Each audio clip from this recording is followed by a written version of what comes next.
I think we've got enough of Hard Knocks. All right. Like, I know the last, quarter of the season, whatever, we get Hard Knocks in the AFC North. So it's going to be exciting because more so than any other division in football, that thing's going to come down between Pittsburgh, Baltimore battling for the division spot. And then one obviously would be the wild card. And then the other two, it's like there's a bit of turmoil. Or can Cincinnati rip off a bunch of wins? Can they get hot? Can they somehow find a way of making it into a wild card spot? We're going to find out, but we'll also get kind of a behind the scenes look at it. My question is is this too much? It's like Hard Knocks was incredible. Probably the last best training camp Hard Knocks was the Raiders when John Gruden was the head coach. Yeah, and Antonio Brown melted his feet. Right. Or froze and burned his feet. Whatever the case is. That speech that John Gruden gave, and Lee, I know you're probably just busy calling Petros. Take a break from that. Try to do this. Try to look up the John Gruden speech from Hard Knocks. If you type that into Google, it should come right up, and you should be able to pull that sound. But that was one of the singular greatest moments that I can recall on Hard Knocks. And after that, I would have really contemplated just being like, all right, we're good. Like, let's try to pivot to in-season or something, or the off-season. Let's not try to replicate another Hard Knocks during training camp that doesn't involve John Gruden. Because he was the star of stars that year. And ever since then, it's been so downhill since. I mean, to the point where we've got, teams are like, hey, man, like, I don't want to show all this stuff. Like, we need to edit this and out. I mean, that's the credit to the New York Giants. Is at least Joe Shane and the New York Giants front office, were very transparent. A lot of stuff put out there that has come back now to bite them, and who knows how that's going to impact their job security at the end of the season. But at least give them credit. Like, they're not trying to, edit some of the stuff out. Whereas I think what was the Bears, Jonas? We had them, have to edit out curse words because the whole thing. They didn't want to be the optics were bad. It's just right. So my general point is how much is too much? Like, I think Mark Cuban at one point said about the NFL and getting too fat and everything else with what they're trying to do. Now, that was probably born out of the fact that the Christmas Day games, which used to be a big thing, are now going to get stomped out by Christmas Day games in this particular year on Netflix. So it probably had more to do with the competition of the NBA, NFL. But it is a reality of, I think we're hard knocked out at this point, with all the different versions that they've got. You guys, obviously with your kids, isn't it much easier when they're enthusiastic about wanting to do something and not being forced to do it? It's so much easier when they're excited about it. They actually want to do this. This is going to be fun. Nobody wants to be on Hard Knocks. Nobody. You're basically forcing teams to be... You think the Giants were pleased with how Hard Knocks went this offseason? Literally crippled the organization. The Bears have been a disaster ever since. To your point, they're having, ownership doesn't want curse words, so we can't curse. Okay, so we'll edit all that stuff out. Tomlin doesn't want this stuff. The Browns don't want it. Nobody in the AFC North wants this yet. Here we are again. We're just going to roll it out in season, and it's going to take place next week. By the way, Lee, do we have the sound from John Gruden? In fact, we do. I said it to the rookies. All right, everybody in the NFL, I have a dream of making it in the NFL. I got a dream of winning a Super Bowl. I got a dream of being in a Pro Bowl. I'm really not into dreams anymore, okay? I'm into nightmares. You guys with me on that? You got to end somebody's dream. You got to take their job. You got to take their heart. Are you guys clear about this NFL now? We're not trying to go to the Peach Bowl. We're not trying to go to the Gator Bowl or the Bluebonnet Bowl. We're trying to go to the Super Bowl, okay? And to do that, you got to really try to end somebody's dreams. I mean, I love it, dude. I love it. There's just nothing better than the stuff he comes up with. And just the spin on talking about and motivating guys, right? Most coaches take kind of that positive approach and things.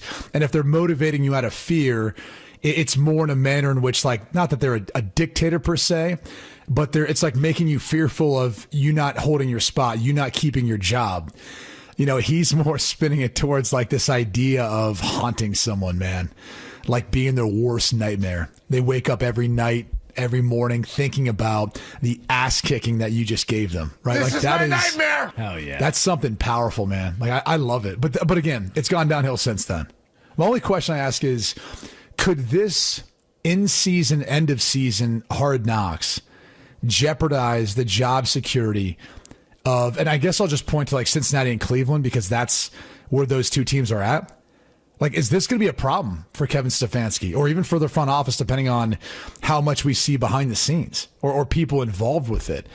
Like, that would be my concern for some of those teams who are either trying to do the best they can at this point in time or maybe looking towards 2025. Like, now this puts them in the spotlight, and every mistake they make moving forward gets further magnified. I think it's more likely Cincinnati would move on from Zach Taylor than Cleveland moves on from Kevin Stefanski. Really? Yeah, because I think that Stefanski, and we've talked about this, everybody kind of understands, like, hey, you know, the guy's done some things without the weirdo we gave $230 million for, too. So, you know, that wasn't his decision. This is a rough year, but we're going to stay by him. He's shown his worth with other quarterbacks not named Massage Watson. Zach Taylor, it's like... You have everything. You had everything. Yeah, I mean, look, they desperately missed. Some would say Cleveland had everything. Joe Mixon was a big loss for them. That's another running back who's gone on to be really effective elsewhere, and his former team needs him badly. But there's a lot of losses, like tight games, close games that they're losing, and it feels like you've got the quarterback. You know you're going to have to eventually pay Jamar Chase. Now, I don't think either guy's going to get fired. I just think it's more likely that it's going to be Zach Taylor.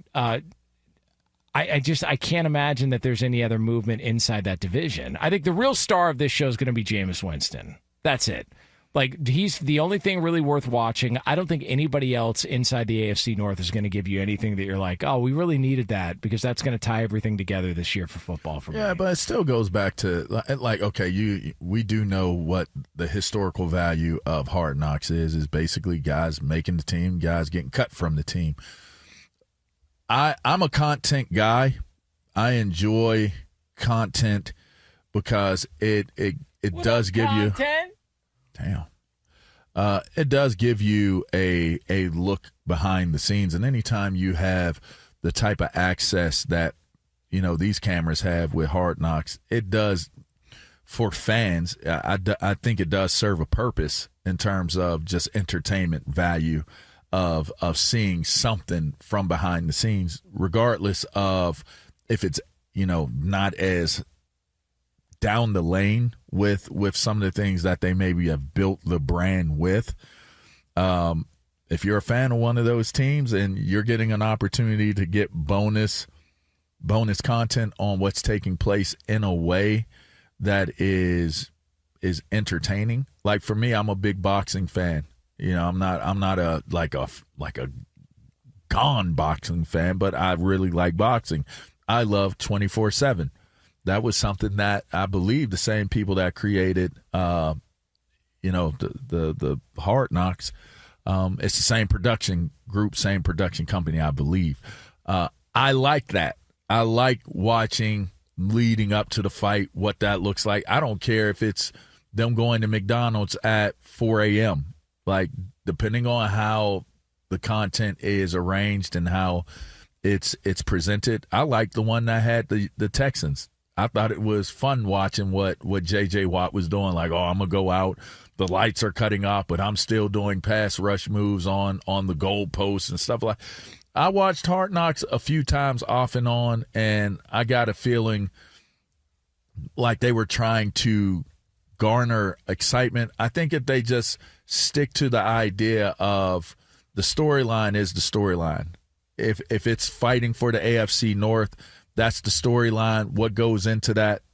Like, what is the game plan, you know, going into it that you guys took? Who were you talking to? Who did you feel was the most important players involved with you trying to win? I think those, because any coach will, if they're willing to be honest and willing to admit it, they do have their guys that they feel like are the most important pieces to being able to win games. They do have their guys that they feel are the guys that could possibly let them down in those games. I think if they kind of follow the storylines the right way, I think it works out. I just haven't been intrigued enough by what it is they've put out there to want to watch their product. But, I mean, but I'm not a hardcore fan of either, of any of these. I mean, the Steelers, but I'm not hardcore enough where I want to watch Hard Knocks about it. If the NFL was the WNBA or one of these other sports that wasn't covered the way that the NFL is, there would be a need to get more access. They did it for Formula One. It got rave reviews. They did it for boxing, and you got to see those fighters, and it built up a fight.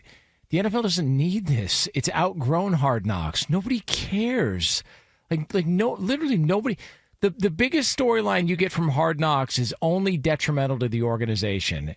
Like what the Giants did to Daniel Jones. Which would be incriminating, but we talked about how OBJ and those guys were on the yacht with their boots on and stuff like that. Like, to me, if they thought about a different angle, which they probably wouldn't be able to get a hold of that type of footage, but if you thought about a different angle, that kind of what are the players doing at this point in the year?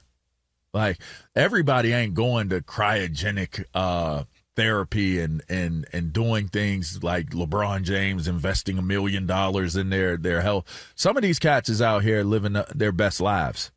And I think if you were able to get a hold of that type of content and those storylines and connect it to what's going on, I think that would be more, maybe a little bit more interesting. By the way, was that the photo where OBJ and them were wearing what are they, like Timberlakes? What are they? Timberlake? Yeah, I don't know. Not Timberlakes. What do you mean? They were Timberlands. Why do you act like you don't know what it is? They were Timberlands on a lake. It's not funny. All right, well, I don't know. You've literally talked about this subject at length for years, making fun of it. I've never and had. Now it's, what are they called? Timberlakes? I've never had a pair of Timberwolves in my life. I have no idea what the hell those are. I'm just. Do you think anyone in their car right now is not pounding their dashboard because they're like, why does he do it? Why does he have to do it every single time? Well, they're probably pissed because Lee didn't communicate with Petros earlier in the week to find out whether or not he was going to come on the show. We did. Yeah, and you had a tremendous tease of heading into Petros earlier in the show. So it's unfortunate, but again, that falls on me. I'm just wondering because I thought Sperry topsiders were the go-to on boats. I didn't know Tim's were the answer. Tim's.